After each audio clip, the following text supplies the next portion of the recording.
강도연은 사람을 말로 믿지 않았다. 회장 자리에 올라온 뒤로 그가 믿는 건 숫자와 흔적뿐이었다.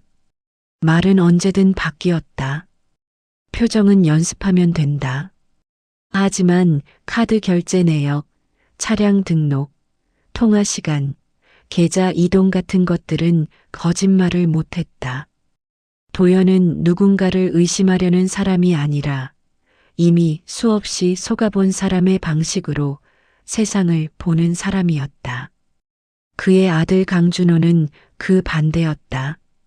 준호는 아직 사람을 믿는 쪽이었고 믿고 나서 다치더라도 그래도 좋은 사람이 많다고 말하는 쪽이었다.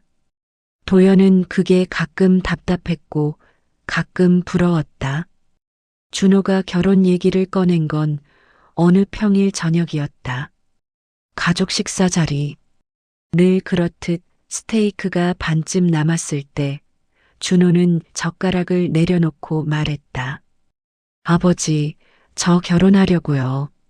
도연은 천천히 물을 한 모금 마셨다. 목을 타고 내려가는 물이 차가웠다. 상대는? 준호는 잠깐 웃었다. 그 웃음 속엔 확신이 있었다. 유나예요. 아버지도 좋아하실 거예요. 좋아하실 거예요 라는 말이 도연의 귀를 스쳤다. 그 말은 상대를 소개하는 말이 아니라 설득의 말이었다. 준호는 이미 결과를 정해두고 중간 과정을 생략하려는 습관이 있었다. 도연은 그 습관이 결혼에서는 위험할 수 있다고 생각했다. 며칠 뒤 유나가 집에 왔다. 처음 보는 날 도연은 완벽하다는 생각을 했다. 외모가 예쁘다는 뜻이 아니었다. 말의 속도, 인사하는 각도, 웃는 타이밍, 눈을 마주치는 시간, 침묵을 채우는 방식까지 누군가의 집안 교육이 아니라 사람들의 시선 속에서 살아남는 법을 아주 일찍 배운 사람 같았다. 유나는 현관에서부터 허리를 정중히 숙였다. 회장님, 처음 뵙겠습니다. 준호 씨에게 늘 많이 들었습니다. 도연은 손을 내밀었다.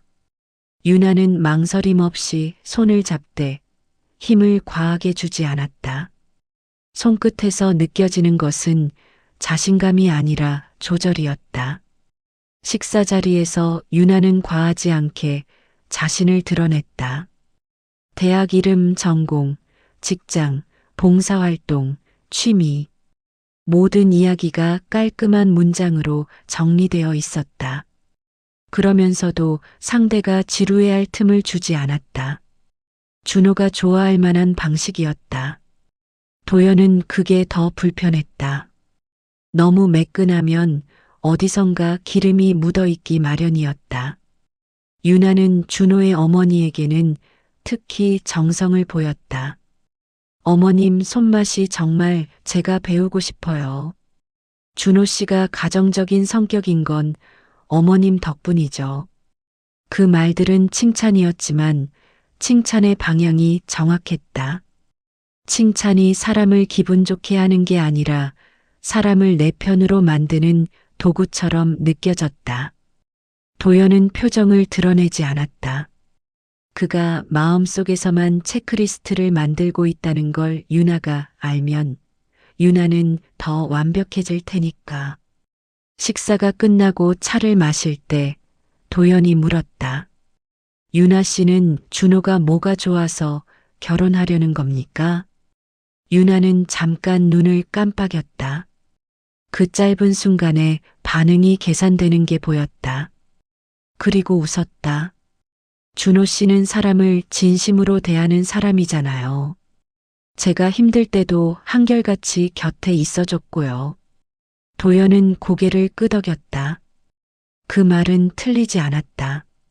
준호는 그런 사람이었다. 문제는 유나가 그 말을 할 때 눈동자에 남는 온도였다. 따뜻하지 않았다. 정확했다. 준호가 옆에서 말했다. 아버지, 유나가 얼마나 좋은 사람인지. 도연은 준호의 말을 끊지 않았다. 끊는 순간 준호는 방어적으로 변할 테니까. 도연은 그저 조용히 차를 내려놓았다. 그날 밤 도연은 비서에게 말했다. 유나 씨 주변 관계, 금융 기록, 차량 등록, 부동산 관련 가능한 범위에서 다 확인해. 비서가 잠깐 망설였다. 회장 집안에서 예비 며느리 조사라는 건 민감한 일이었다. 회장님 사생활. 도연은 짧게 말했다. 내 아들 인생이다. 도연의 방식은 언제나 같았다. 사람을 비난하기 전에 먼저 사실을 확인한다. 의심은 감정이 아니라 위험 관리였다. 며칠 동안은 아무것도 나오지 않았다. 유나의 프로필은 깨끗했다. 학력, 경력, 자격증, 봉사활동 기록까지 모범적이었다. 준호가 반한 이유가 이해됐다. 그런데 일주일째 밤 비서가 늦게 보고를 들고 들어왔다. 표정이 굳어 있었다. 회장님, 이상한 부분이 있습니다.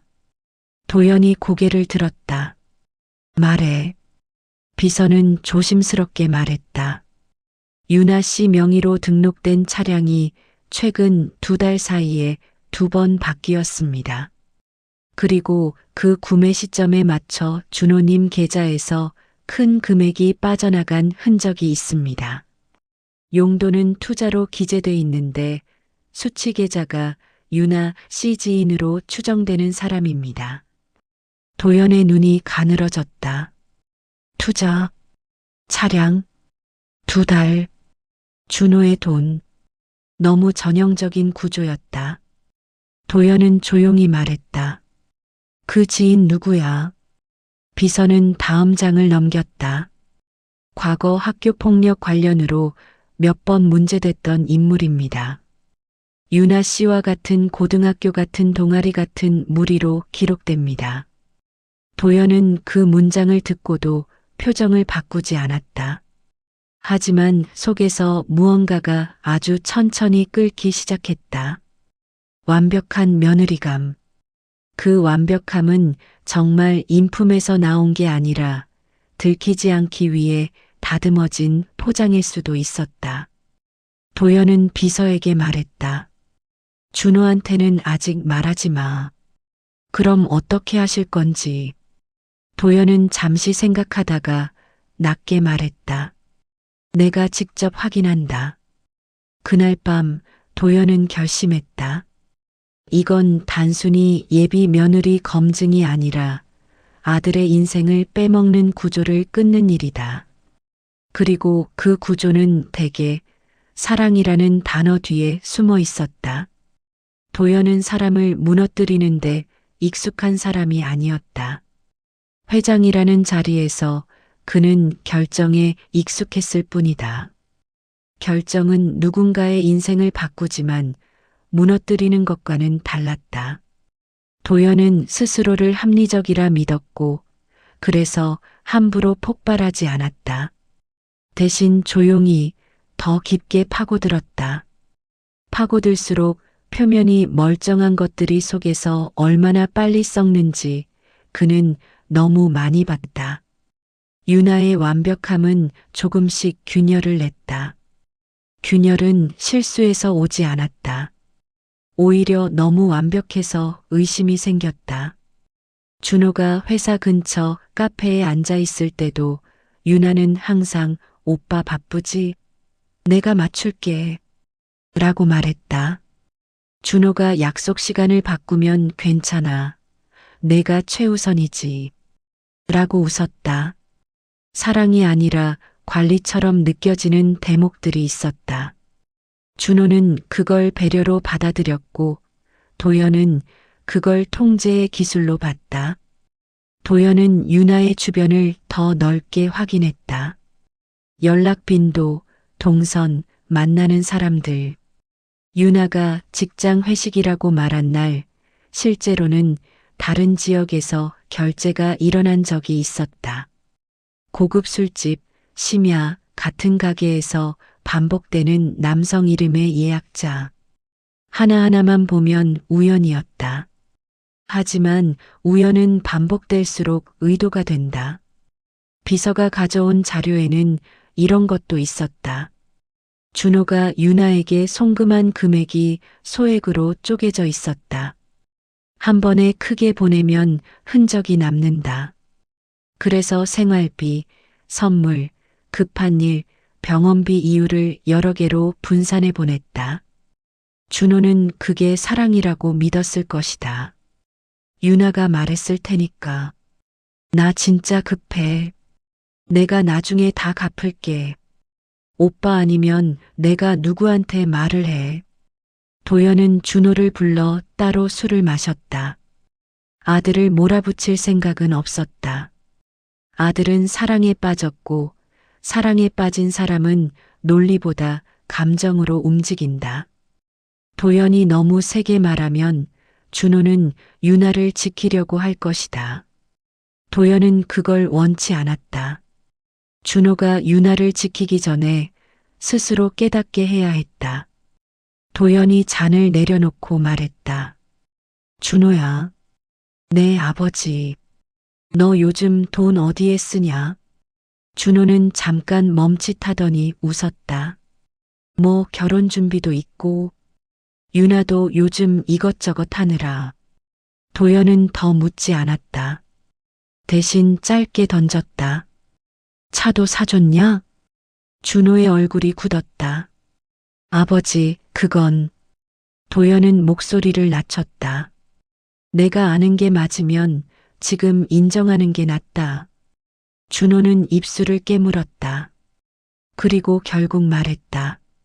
유나가 출퇴근이 너무 힘들다고 해서 제가 조금 도와줬어요. 그게 뭐가 문제예요? 저 결혼할 사람인데. 도연은 그 말에 화가 나지 않았다. 대신 더 조용해졌다. 조용해지는 건 확신이 생길 때 도연이 보이는 반응이었다. 도와줬다는 표현이 참 좋다. 준호가 인상을 찌푸렸다. 아버지, 유나를 이상하게 보지 마세요. 유나는 진짜 착해요. 도연은 착하다는 단어를 들을 때마다 마음이 서늘해졌다.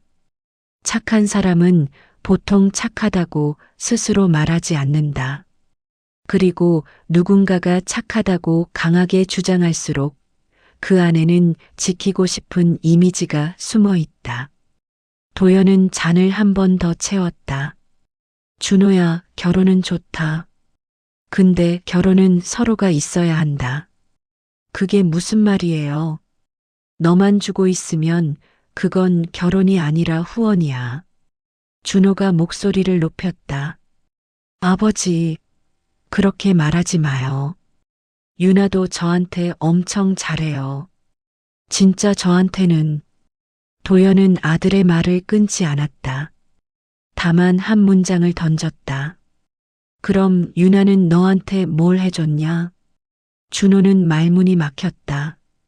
사랑이라는 단어는 늘 구체를 피한다. 사랑을 증명하라고 하면 사람들은 느낌을 말한다. 위로를 말한다. 곁에 있음을 말한다. 그게 틀린 건 아니다. 하지만 돈이 오간 자리에선 그 느낌이 종종 가장 싸게 팔리는 물건이 된다. 준호는 한참 후에 말했다. 유나가 저를 믿어줬어요. 도연은 고개를 끄덕였다. 그래, 믿어줬겠지. 그리고 도연은 속으로 생각했다. 유나가 믿어준 건 준호가 아니라 준호의 돈일 수도 있다는 걸. 그날 밤 도연은 유나를 직접 마주하기로 했다. 회장으로가 아니라 아들의 아버지로. 그는 유나에게 저녁 식사를 제안했다. 유나는 1분도 안 돼 답장을 보냈다. 문장도 완벽했다. 회장님 불러주셔서 감사합니다. 시간 맞추겠습니다. 도연은 그 답장을 보며 확신했다. 이 여자는 지금 이 상황이 얼마나 위험한지 안다. 그래서 더 완벽해진다. 그렇다면 방법은 하나였다. 완벽함이 무너질 수밖에 없는 자리로 유나를 끌어내는 것. 도연은 비서에게 말했다. 유나 씨가 모르는 정보 하나 만들어. 그 정보에 반응하는지 보자. 회장님, 함정 수사처럼 될 수 있습니다. 도연은 짧게 말했다. 함정이 아니라 선택지를 주는 거야. 유나가 선택할 수 있는 자리. 사람을 사람으로 대할지, 돈으로 대할지. 그리고 그 선택은 곧 드러날 것이다. 도연은 함정을 좋아하지 않았다. 함정은 상대를 넘어뜨리는 방식이고 그는 상대가 넘어지기 전에 스스로 멈출 기회를 주고 싶었다. 하지만 이번 거는 달랐다. 멈출 기회를 준다고 멈출 사람이 아니면 기회는 곧 시간 낭비가 된다. 그리고 시간 낭비는 준호의 돈과 마음을 동시에 갉아먹는다. 도연은 아들이 상처받는 순간이 커질수록 자신이 더 냉정해져야 한다는 걸 알고 있었다. 냉정함은 사랑의 반대가 아니라 사랑을 지키는 마지막 기술이었다. 비서가 정리해온 자료는 얇지 않았다. 종이로 된 파일이 아니라 화면 속 타임라인이었다. 날짜별 결제 내역, 송금 내역, 통화 빈도, 사진 업로드 시간, 위치 기반 기록까지. 누군가를 의심하는데 이런 것들을 써야 한다는 게 도연에게도 씁쓸했지만 그의 경험은 늘 같은 결론으로 돌아왔다. 사람은 말로 자신을 포장해도 돈과 시간은 쉽게 포장되지 않는다. 가장 먼저 걸린 건 차였다. 유나 명의로 등록된 차량이 2달 사이 2번 바뀌었다는 보고. 중고차를 바꾼 수준이 아니었다. 차종이 올라갔다. 더 큰 배기량, 더 높은 옵션, 더 눈에 띄는 색. 유나는 준호에게 출퇴근이 힘들어서 어쩔 수 없었다고 말했을 것이다. 하지만 힘들어서는 이렇게 빠른 업그레이드의 이유가 되기 어려웠다. 더 정확한 이유는 보여야 해서였다. 유나의 완벽함은 언제나 보이는 것에 기대어 있었으니까. 그리고 그 차가 등록된 날 준호 계좌에서 돈이 빠져나갔다.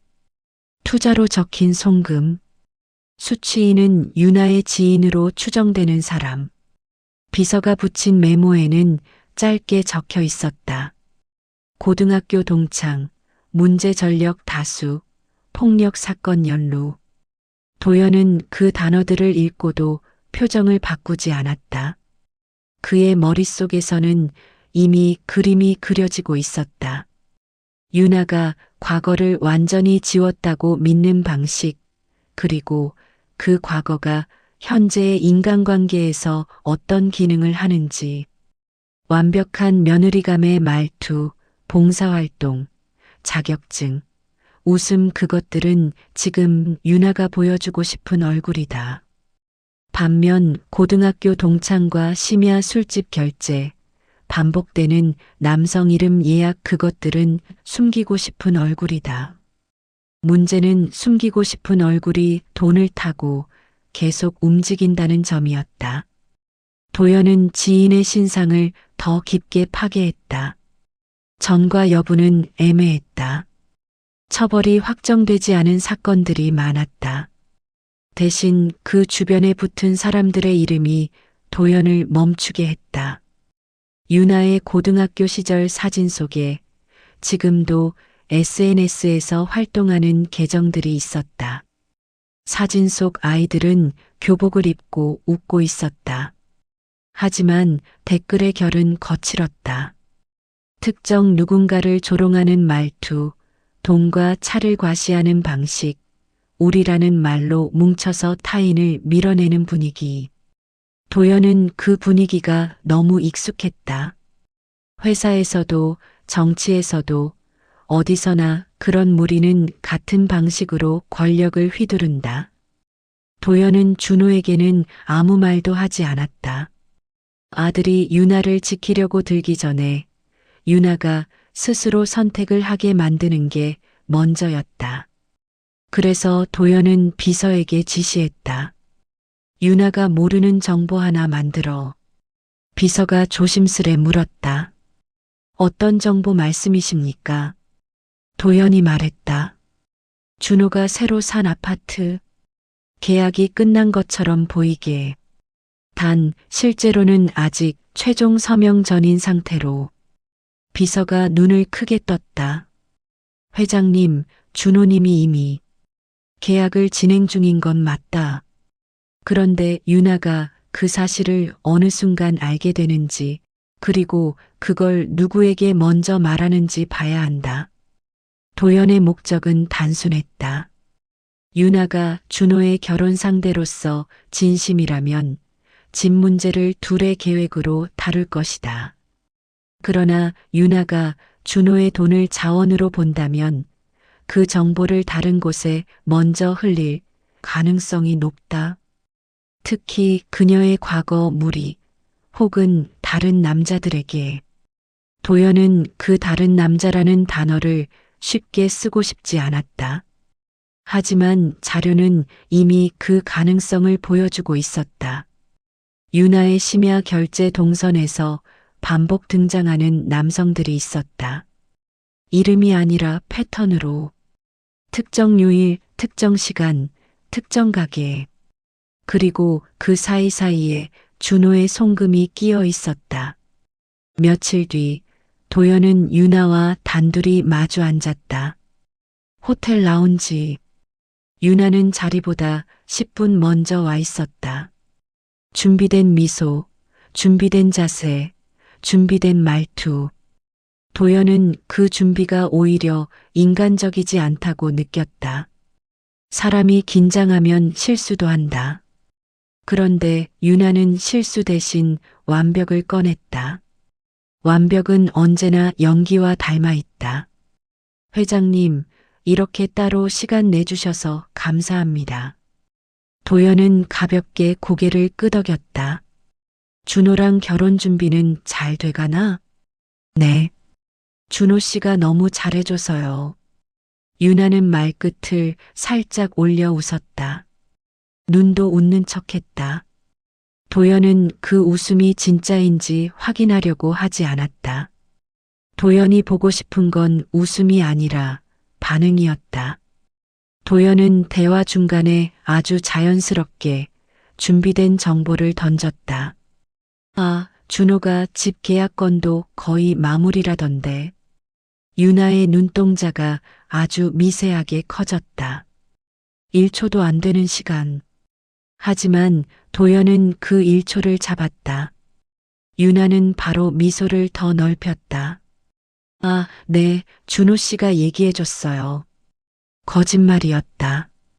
준호는 아직 유나에게 그 디테일을 말하지 않았을 가능성이 높았다.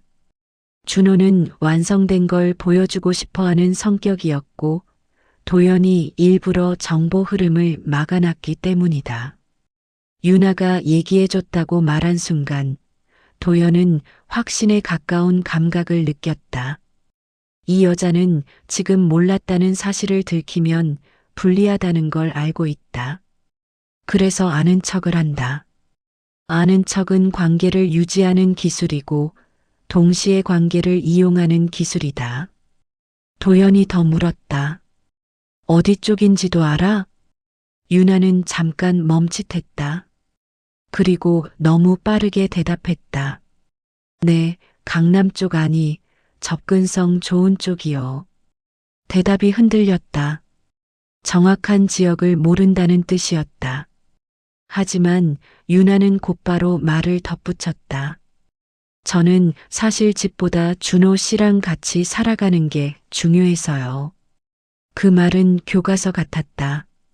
그 순간 도연은 웃음을 참았다. 이 말은 완벽한 며느리감이 선택하는 모범 답안이다. 문제는 모범 답안은 종종 현실의 행동과 충돌한다는 것이다. 도연은 커피잔을 내려놓고 말했다. 유나 씨, 네, 회장님. 나는 준호가 행복하면 된다. 그런데 행복이라는 건 말로만 되는 게 아니야. 유나의 눈이 잠깐 흔들렸다. 도연의 말이 경고처럼 들린 것이다. 무슨 뜻이세요? 도연은 아주 천천히 말했다. 준호 돈이 최근에 여러 방향으로 움직이고 있어. 차도 그렇고 집도 그렇고 결혼 준비라면 이해할 수 있다. 하지만 결혼 준비가 아닌 방향이라면 난 그냥 넘기지 않는다. 유나는 입술을 살짝 깨물었다. 그리고 곧 미소를 꺼냈다. 회장님, 혹시 제가 오해를 산 부분이 있나요? 저는 준호 씨한테 정말 진심이에요. 진심이라는 말이 나오는 순간 도연은 다시 한번 확신했다. 진심은 보통 증명하려 들지 않는다. 진심은 조용히 행동으로 쌓인다. 그런데 유나는 말로 진심을 주장하고 있었다. 도연은 그 차이를 기억했다. 라운지를 나서는 순간 도연의 폰이 진동했다. 비서의 메시지였다. 회장님, 유나 씨 방금 통화했습니다. 3분 12초. 상대는 남성. 저장명 오빠. 통화 직후 유나 씨 계정으로 차량 사진 업로드. 위치 태그는 삭제. 도연은 걸음을 멈췄다. 완벽한 며느리감이 방금 무너진 틈새로 과거의 냄새가 스며들었다. 그리고 그 과거는 단순히 나쁜 과거가 아니라 지금도 살아 움직이는 구조였다. 도연은 조용히 비서에게 답했다. 상대 신원 확인. 그리고 집 계약 관련 정보가 어디까지 퍼졌는지 추적. 도연의 머릿속에서는 5막, 6막의 장면이 이미 떠오르고 있었다. 사람들이 모이는 자리. 유나가 더 이상 연기할 수 없는 자리. 준호가 진실을 피할 수 없는 자리. 아들은 사랑을 믿는다. 그 믿음을 깨뜨리는 건 잔인하다. 하지만 더 잔인한 건 믿음을 이용해 돈과 존엄을 빼앗아가는 사람을 모른 척하는 것이다. 도연은 결심했다. 이건 검증이 아니라 검거다. 완벽한 며느리감이라는 가면을 벗겨 준호가 더 늦기 전에 현실을 보게 해야 한다. 도연은 확신에 가까워지고 있었다. 사람의 과거는 지워지는 게 아니라 형태를 바꿔 현재로 이동한다. 유나의 경우도 그랬다. 고등학교 시절의 무리, 폭력과 과시, 서열과 배제. 그 시절의 방식은 사라지지 않았다.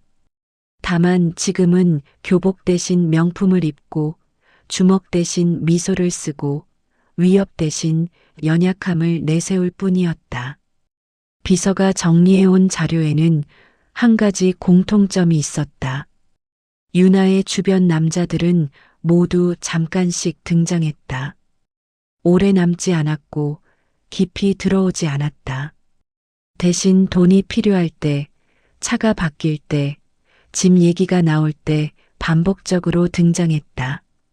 관계의 중심은 감정이 아니라 타이밍이었다. 가장 먼저 확인된 인물은 박성민. 유나의 고등학교 동창이자 과거 폭력 사건에 연루됐던 인물이었다. 성민은 현재도 일정한 직업이 없었다. 대신 SNS에는 고급 술, 외제차, 여행 사진이 꾸준히 올라왔다. 사진 속 차의 번호판 일부가 유나 명의 차량과 일치했다. 도연은 그 사진을 보고 고개를 끄덕였다. 차는 소유보다 사용이 중요하다. 특히 과시를 즐기는 사람들에게는. 도연은 성민과 유나의 통화 기록을 확인했다. 통화는 길지 않았다. 대신 잦았다. 짧은 통화, 반복되는 메시지. 대화의 결은 단순했다. 지금 어디야? 오늘 필요해. 이번 주까지 가능? 이 문장들은 연인의 언어가 아니었다. 거래의 언어였다. 그리고 또 다른 이름이 있었다. 최민석? 유나가 대학 선배라고 준호에게 소개했던 남자였다. 민석은 부동산 중개업자였다. 정확히 말하면 중개사 자격증만 있는 브로커에 가까웠다. 민석의 계좌에는 준호 명의에서 흘러온 돈이 여러 차례 찍혀 있었다. 이유는 전부 달랐다. 계약금, 중도금, 수수료. 하지만 실제 계약은 존재하지 않았다. 계약서는 있었지만 실제 등기 이전은 없었다. 도연은 그 지점을 오래 바라봤다. 차를 사주고 집을 계약해주고 돈을 흘려보내는 구조. 그 구조의 중심에 유나가 있었다. 유나는 직접 돈을 받지 않았다. 늘 지인을 통해 받았다. 그건 고의였다. 직접 받으면 흔적이 남는다. 간접으로 받으면 우연이 된다. 우연이 쌓이면 법적으로는 애매해지고 감정적으로는 사랑으로 포장된다. 도연은 준호를 다시 불렀다. 이번엔 회사도 술자리도 아니었다. 도연의 개인 서재. 준호가 어릴 때 책을 읽던 공간이었다.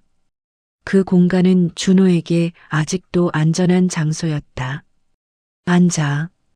준호는 소파에 앉았다. 얼굴에 긴장이 묻어 있었다. 그는 이미 느끼고 있었다.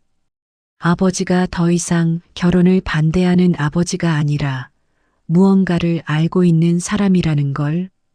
도연은 서류를 꺼내지 않았다. 대신 물었다. 준호야, 유나가 고등학교 때 어떤 애였는지 알아? 준호는 바로 대답했다. 알죠. 힘들었다고 했어요. 그래서 지금은 더 열심히 사는 거고요. 도연은 고개를 끄덕였다. 힘들었다는 말은 참 편하다. 설명도 책임도 필요 없으니까. 준호가 목소리를 높였다. 아버지, 왜 이렇게까지 하세요? 사람 누구나 과거 있잖아요. 도연은 잠깐 침묵했다. 그 침묵은 준호를 더 불안하게 만들었다. 그래. 과거는 누구나 있다. 도연이 이어 말했다. 근데 그 과거가 지금도 돈을 움직이고 있다면 그건 과거가 아니다. 준호의 표정이 굳었다. 무슨 말씀이세요? 도연은 이번에도 서류를 내밀지 않았다. 대신 하나만 물었다. 유나 차 내가 사준 거 맞지? 준호는 고개를 끄덕였다. 네. 출퇴근 힘들다길래. 그 차 요즘 누가 타? 준호는 대답하지 못했다. 그 침묵이 대답이었다. 도연은 낮게 말했다. 내 돈으로 산 차를 내가 모르는 사람이 타고 다니고 있다. 준호의 눈이 흔들렸다. 그건 유나 친구가 잠깐이 3달이다. 도연의 말은 차가웠다. 하지만 차가운 말은 거짓이 아니었다. 준호는 그제야 처음으로 머릿속에서 무언가가 어긋나는 소리를 들었다. 지금까지는 사랑이라는 말로 맞춰졌던 퍼즐이 갑자기 다른 그림을 만들기 시작했다. 도연은 마지막 질문을 던졌다. 준호야, 유나가 내 돈으로 집 계약한 거, 그 집에 내 이름 들어가 있냐? 준호는 고개를 들지 못했다. 아니요. 도연은 더 묻지 않았다. 그 한 단어면 충분했다. 그날 밤 도연은 결심을 굳혔다. 이제 더 이상 조용히 확인할 단계가 아니었다. 유나는 이미 준호의 돈을 공동 자금처럼 쓰고 있었다. 그리고 그 공동 자금은 유나의 과거 무리, 현재의 남자들, 그리고 앞으로의 도피 경로까지 연결하고 있었다. 도연은 비서에게 지시했다. 모이는 자리 만든다. 어떤 자리 말씀이십니까? 결혼 얘기 공식적으로 정리하는 자리. 준호, 유나, 양가 가족, 그리고 유나가 절대 숨기고 싶지 않은 사람들. 비서가 숨을 삼켰다. 회장님, 그건. 도연은 짧게 말했다. 이제는 연기가 아니라 현실을 볼 시간이다. 유나의 완벽함은 이제 균열을 넘어서 노출로 가고 있었다. 그리고 그 노출은 사람들 앞에서 이루어질수록 효과적이었다. 도연은 알고 있었다. 사람은 혼자 있을 때보다 자기가 만든 이미지가 무너지는 순간에 가장 진짜 얼굴을 드러낸다는 걸. 약속된 자리는 고급 레스토랑의 프라이빗 룸이었다. 유나는 이 자리를 양가 상견례 겸 결혼 일정 정리라고 알고 있었다. 그래서 평소보다 더 공들였다. 단정한 원피스, 과하지 않은 메이크업, 차분한 향수. 오늘도 완벽해야 했다. 완벽함은 유나에게 습관이었고 동시에 무기였다. 문을 열고 들어오며 유나는 먼저 인사했다. 회장님, 어머님, 아버님, 오늘 이렇게 자리 만들어 주셔서 감사합니다. 말투는 낮고 부드러웠다. 준호는 옆에서 고개를 끄덕이며 미소를 지었다. 그는 이 자리가 조금 긴장되긴 했지만 크게 문제될 건 없다고 생각했다. 아버지가 유나를 오해하고 있을 뿐이라고 믿고 있었기 때문이다. 도연은 자리에 앉으며 시계를 한번 봤다. 아직 오지 않은 사람들이 있었다. 조금 더 기다리자. 유나는 순간적으로 눈썹을 아주 살짝 찌푸렸다. 이 자리에 올 사람은 다 왔다고 알고 있었기 때문이다. 혹시 다른 분도 오시나요? 도연은 대답 대신 물컵을 들었다. 유나 씨가 알면 더 편한 사람들이지. 그 말에 유나의 손이 잠깐 멈췄다. 컵 가장자리에 손톱이 닿았다가 떨어졌다. 불안이 아주 미세하게 스며들었다. 하지만 유나는 곧 표정을 정리했다. 불안은 감추면 사라진다고 믿는 사람이었다. 잠시 후 문이 열렸다. 여기 맞죠? 첫 번째로 들어온 사람은 박성민이었다. 후드티에 청바지, 이 자리에 어울리지 않는 차림. 유나는 얼굴에서 피가 빠지는 걸 느꼈다. 하지만 곧바로 웃음을 붙였다. 성민아, 너가 왜 여기에? 도연이 말했다. 유나 씨 지인이라서. 성민은 자리에 앉으며 준호를 힐끗 봤다. 아, 형이 그 유명한 예비신랑? 그 말투에는 존중도 조심도 없었다. 준호는 당황한 표정으로 유나를 봤다. 유나, 이분은? 유나는 급하게 말했다. 아, 그냥 고등학교 동창이야. 우연히. 문이 다시 열렸다. 죄송합니다. 늦었습니다. 이번엔 최민석이었다. 깔끔한 수트 차림. 유나가 대학 선배라고 소개했던 남자였다. 민석은 자연스럽게 유나 옆자리를 향해 걸어왔다가 분위기를 보고 멈췄다. 이게 무슨 자리죠? 도연이 담담하게 말했다. 유나 씨 인생의 중요한 분들 모신 자리입니다. 유나는 웃음을 유지하려 애썼지만 입꼬리가 떨렸다. 회장님, 이건 좀 오해가 있는 것 같아요. 도연은 고개를 끄덕였다. 오해인지 아닌지는 지금부터 정리하면 됩니다. 도연은 테이블 위에 태블릿을 올려놓았다. 화면이 켜졌다. 첫 화면에는 차량 등록 내역이 떠 있었다. 유나 명의 차량, 그리고 최근 운행 기록. 이 차 누가 주로 타죠? 유나가 급히 말했다. 제가요. 출퇴근. 성민이 웃으며 끼어들었다. 아, 그 차? 요즘 내가 타잖아. 유나가 쓰라고 해서. 준호의 얼굴이 굳었다. 뭐라고요? 성민은 아무 생각 없이 말했다. 아니, 유나가 오빠 차 필요하지? 이러길래. 어차피 준호 형 돈으로 산 거라며. 그 말이 떨어지는 순간 방 안의 공기가 얼어붙었다. 유나는 성민을 노려봤다. 성민아, 말 좀 조심해. 도연이 조용히 말했다. 말은 이미 충분히 나왔습니다. 도연은 화면을 넘겼다. 이번엔 송금 내역. 이 돈 준호 계좌에서 나갔습니다. 수취인은 민석 씨 계좌. 민석의 얼굴이 굳었다. 그건 중개 수수료입니다. 중개한 집 등기 어디 있죠? 민석은 입을 다물었다. 도연은 다시 화면을 넘겼다. 이번엔 집 계약서. 준호 이름은 없고 계약은 진행 중이지만 소유권은 불분명했다. 준호의 목소리가 떨렸다.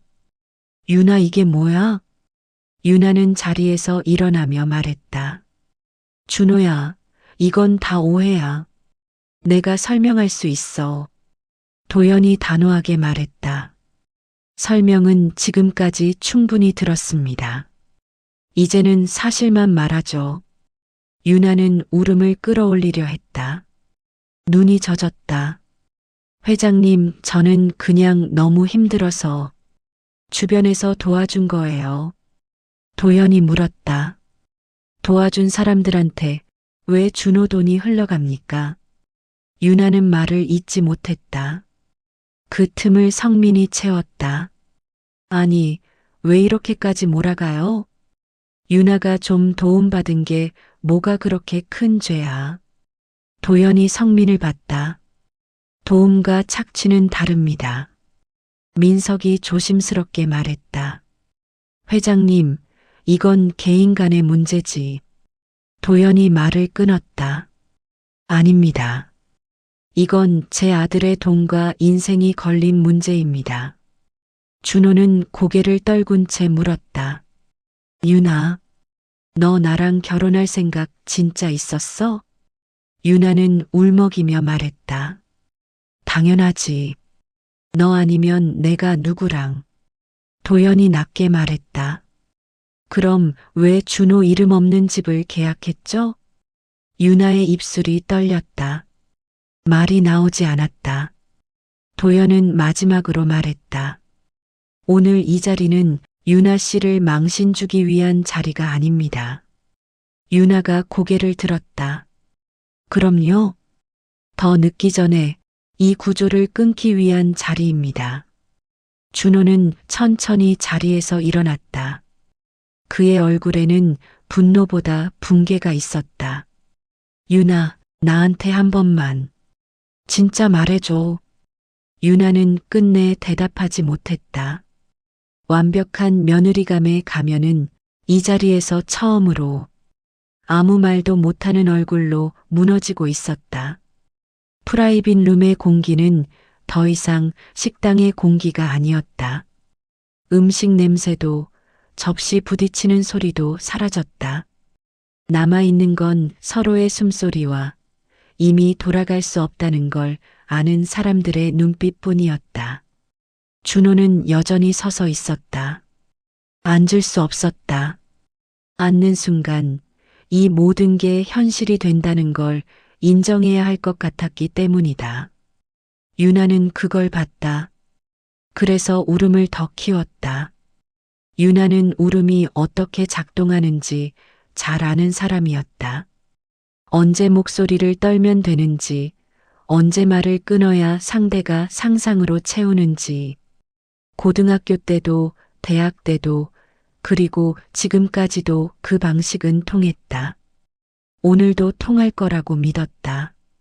준호야, 나 진짜 무서웠어.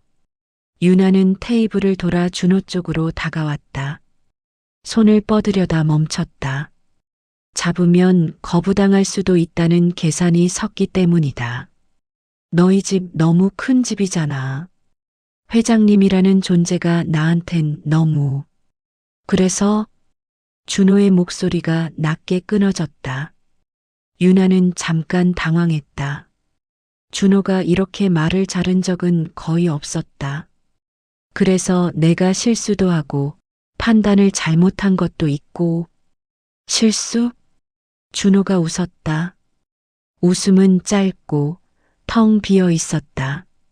유나, 실수는 한 번 하는 거야. 유나의 울음이 멈췄다. 그 말은 위로가 아니었다. 결론이었다. 도연은 그 장면을 가만히 지켜봤다. 아들이 처음으로 사랑하는 사람을 상대방이 아니라 사실 쪽에 세우는 순간이었다. 도연은 그 순간에 개입하지 않았다. 참교육은 아버지가 하는 게 아니라 당사자가 해야 완성된다. 유나는 방향을 틀었다. 준호에게서 도연 쪽으로 시선을 옮겼다. 그녀의 표정이 달라졌다. 울음이 빠지고 계산이 올라왔다. 회장님, 솔직히 말씀드릴게요. 도연은 고개를 끄덕였다. 솔직은 늦었지만 말해보세요. 제가 어릴 때부터 너무 힘들게 살았어요. 주변에 제대로 된 어른도 없었고, 돈 없으면 어떻게 되는지도 너무 빨리 배웠고.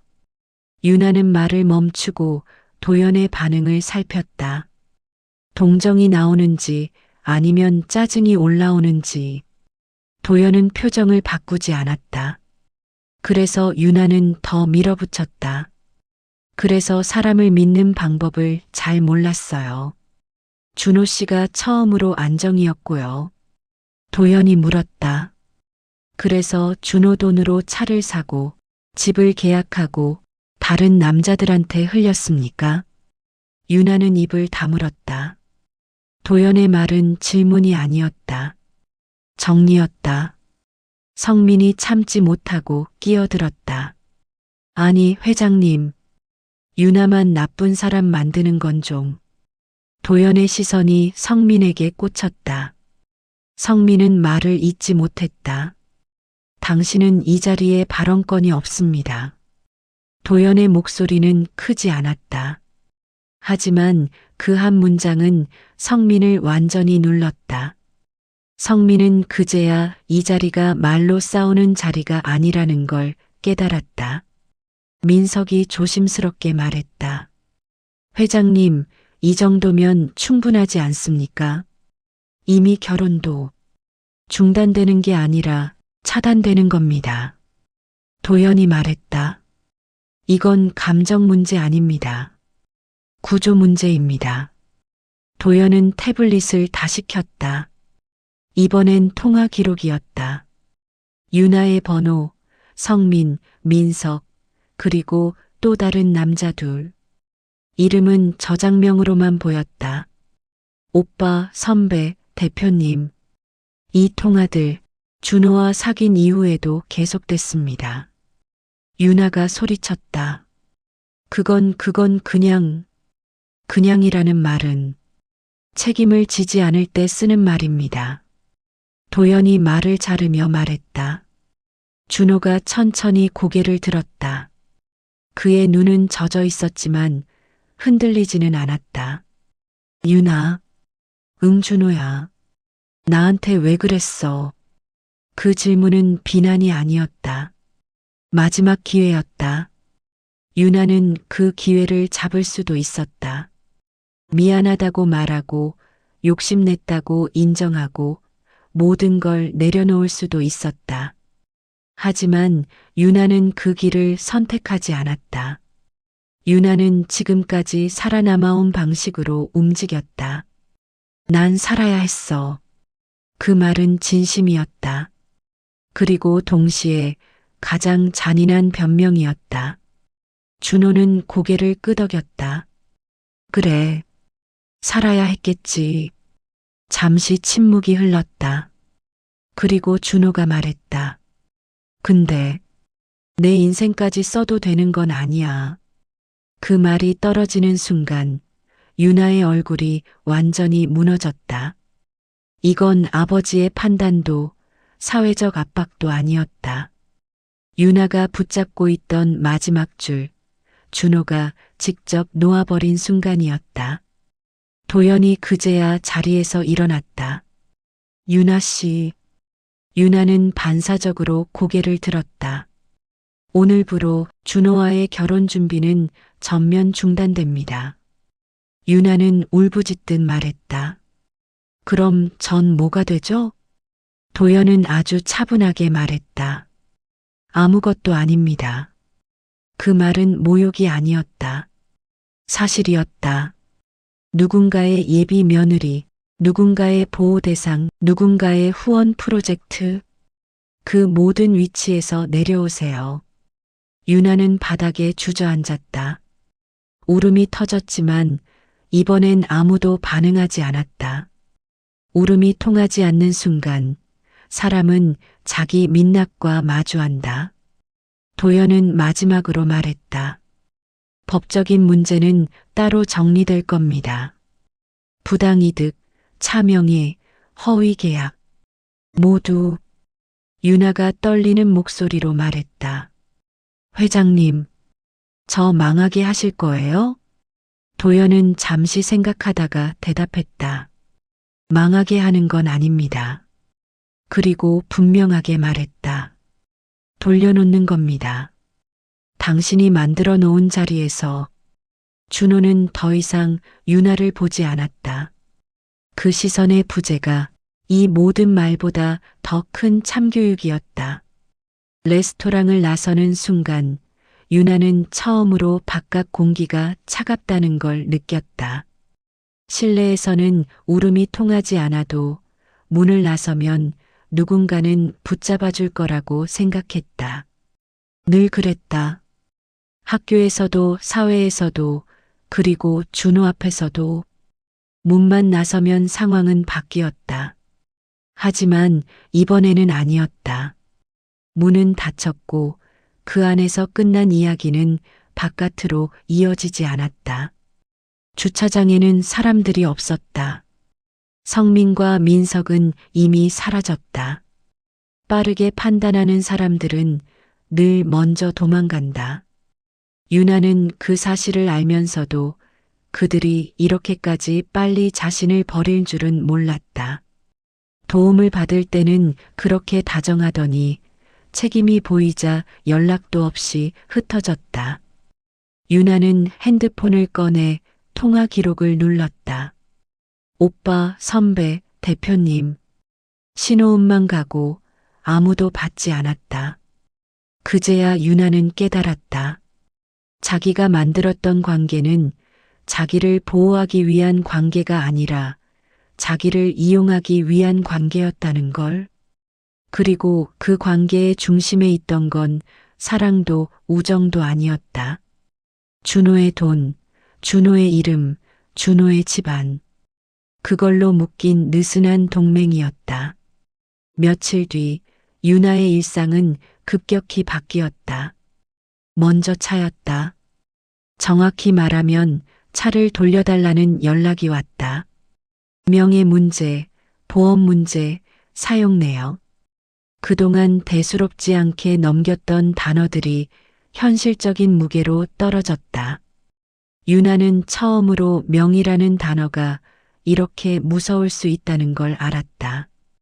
집 문제는 더 심각했다. 계약은 진행 중이었지만 준호의 이름이 없었다. 그리고 도연의 지시로 모든 절차는 즉시 중단됐다. 계약금 일부는 반환됐고 일부는 분쟁으로 넘어갔다. 민석은 연락을 피했고 책임을 유나 쪽으로 밀었다. 유나는 법률 용어가 적힌 문서를 보며 멍하니 앉아 있었다. 그동안 어른들이 알아서 해주겠지라고 믿어왔던 순간들이 이제는 모두 자신 앞으로 돌아오고 있었다. 회사에서도 변화가 생겼다. 정확히는 시선이 달라졌다. 누군가는 아무 말도 하지 않았고 누군가는 과하게 친절해졌다. 그리고 누군가는 조용히 거리를 뒀다. 소문은 형태를 바꿔 흘렀다. 결혼 깨졌다더라. 회장님 집안에서 난리 났대. 돈 문제 있었다던데. 사실과 거짓은 섞였고 유나는 그걸 바로잡을 힘도 의지도 없었다. 설명은 늘 패자의 언어라는 걸 처음으로 실감했다. 유나는 혼자 앉아 과거를 떠올렸다. 고등학교 시절 자신이 속해 있던 무리. 그 무리는 늘 누군가를 중심으로 돌아갔고 그 중심에 가까울수록 안전했다. 유나는 그 구조를 빨리 배웠다. 맞서기보다 붙는 게 낫다는 걸, 정의보다 편이 중요하다는 걸. 그때부터 유나는 사람을 좋아하는 방법 대신 사람을 쓰는 방법을 익혔다. 그게 살아남는 길이라고 믿었다. 준호는 연락하지 않았다. 한 통의 메시지도 오지 않았다. 유나는 그 침묵이 가장 견디기 힘들었다. 욕을 하거나 화를 내거나 따져 물었다면 차라리 나았을 것이다. 하지만 준호는 아무 말도 하지 않았다. 그건 미련이 없다는 신호였다. 유나는 처음으로 자신이 누군가에게서 완전히 제외되었다는 감각을 느꼈다. 한 달쯤 지났을 때 유나는 우연히 뉴스를 보게 됐다. 도연의 회사가 투명 경영 강화를 선언했다는 기사였다. 내부 감사, 특혜 차단, 관계 정리. 기사 어디에도 유나의 이름은 없었다. 하지만 유나는 알았다. 그 기사 한 줄 한 줄이 자신과 연결돼 있다는 걸. 도연은 공개적으로 유나를 공격하지 않았다. 대신 유나가 기댔던 모든 구조를 조용히 철거했다. 그게 더 무서웠다. 공개적인 망신은 시간이 지나면 잊힌다. 하지만 구조가 사라지면 다시 기대 설 곳이 없다. 유나는 어느 날 밤 텅 빈 방에서 혼자 앉아 말했다. 내가 그렇게 나쁜 사람이었나? 하지만 그 질문은 오래가지 않았다. 곧 다른 질문이 떠올랐다. 나는 누구였지? 그 질문에는 답이 없었다. 유나는 늘 누군가의 옆자리에 있었다. 친구의 옆, 남자의 옆, 돈의 옆. 자기 자리라는 개념은 가져본 적이 없었다. 그래서 무너진 지금 다시 세울 기둥도 없었다. 도연은 그동안 아무 말도 하지 않았다. 유나의 후폭풍은 보고서로만 올라왔다. 차량 반환 완료, 계약 정리 진행 중, 법적 분쟁 최소화. 도연은 그 보고서를 읽고 서명을 했다. 감정은 개입하지 않았다. 그는 유나를 벌주려는 게 아니었다. 다만 더 이상 자신의 가족을 이용하지 못하게 하는 것, 그걸로 충분했다.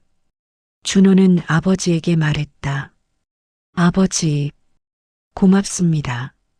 도연은 고개를 저었다. 고마울 일 아니다. 내 인생이니까. 준호는 잠시 망설이다가 물었다. 사람을 다시 믿을 수 있을까요? 도연은 바로 대답하지 않았다. 대신 천천히 말했다. 사람을 믿는 건 상대를 완벽하다고 생각하는 게 아니라 의심할 수 있는 용기를 가지는 거다. 준호는 그 말을 오래 곱씹었다. 그리고 고개를 끄덕였다. 유나는 그날 밤 오랜만에 SNS를 지웠다. 사진도 댓글도 완벽한 일상도 모두 사라졌다. 남은 건 텅 빈 화면과 자신의 얼굴이 비친 검은 유리뿐이었다. 유나는 그 얼굴을 한참 바라봤다. 화장도 연기도 없는 얼굴. 그 얼굴이 낯설었다. 그제야 유나는 알았다.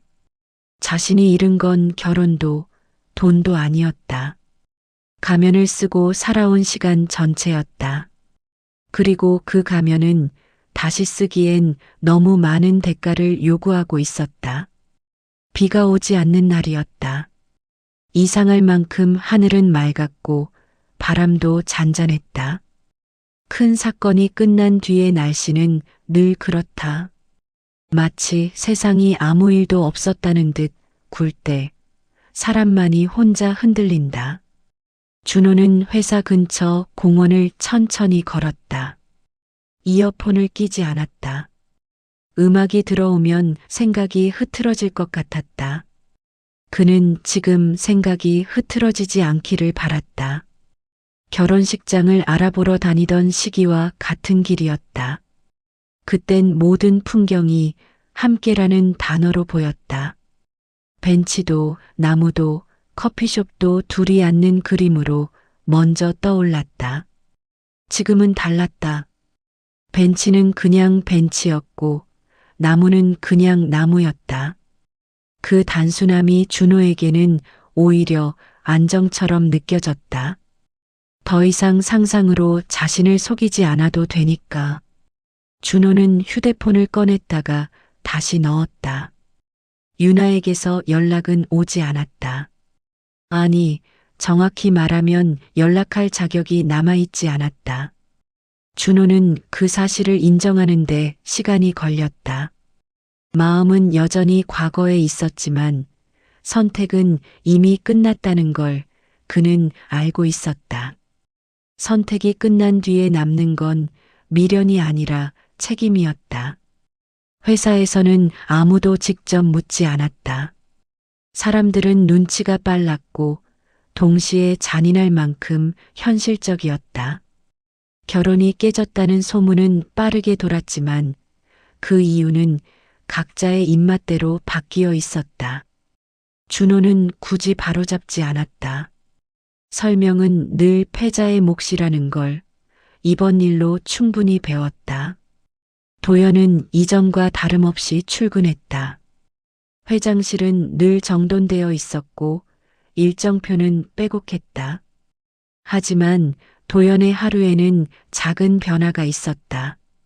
이전보다 회의가 줄었고 대신 보고서를 더 오래 읽었다. 숫자보다 맥락을 보려 했다.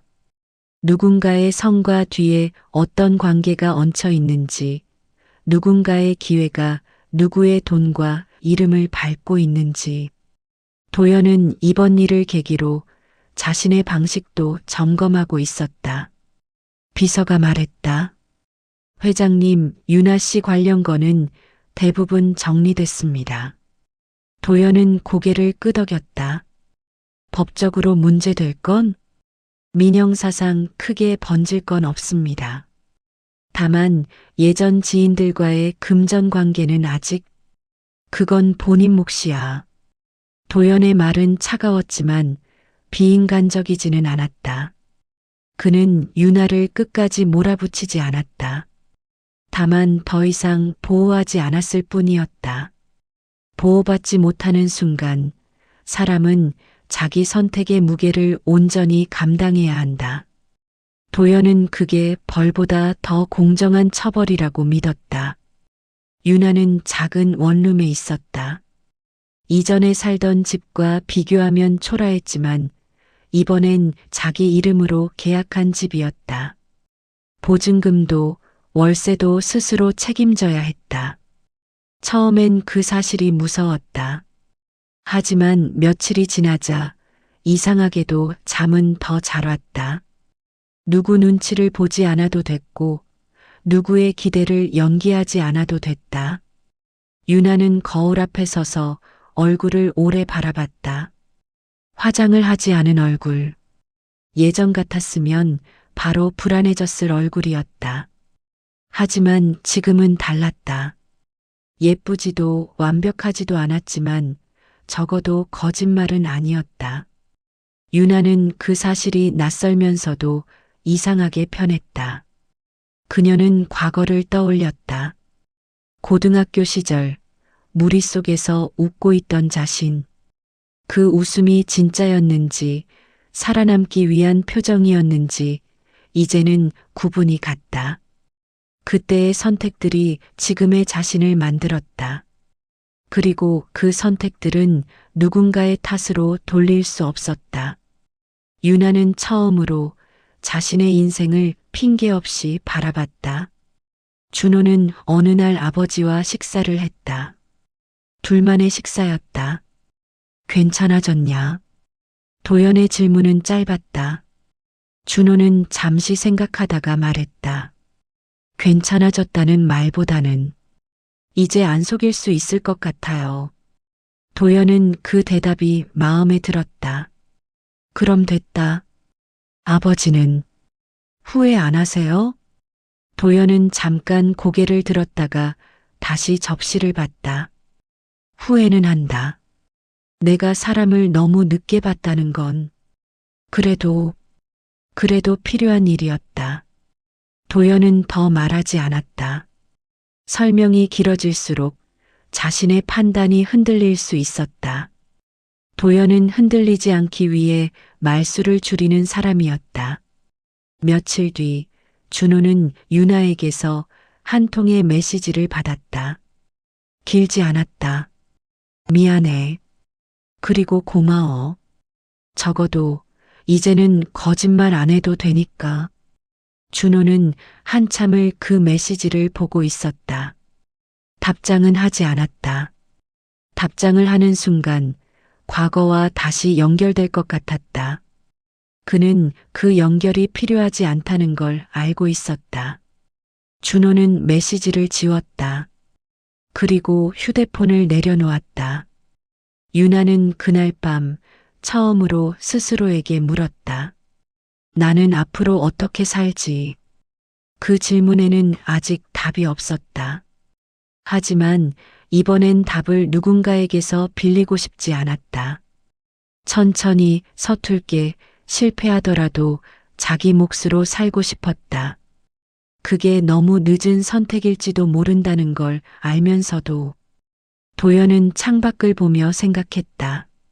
참교육이라는 건 상대를 망신 주는 게 아니라 다시는 같은 구조를 허락하지 않는 것이라는 걸. 아들도 자신도 그리고 유나도 각자의 자리로 돌아갔다. 돌아간 자리는 편하지 않을 수도 있다. 하지만 적어도 거짓 위에 세워진 자리는 아니었다. 세 사람의 인생은 다시 갈라졌다. 다시는 만나지 않을 수도 있고 언젠가 스쳐 지나갈 수도 있다. 하지만 하나만은 분명했다. 이번에는 누군가의 돈이나 이름 위에 삶을 얹고 사는 사람은 없었다. 그리고 그게 이 파국이 남긴 유일한 구원이었다.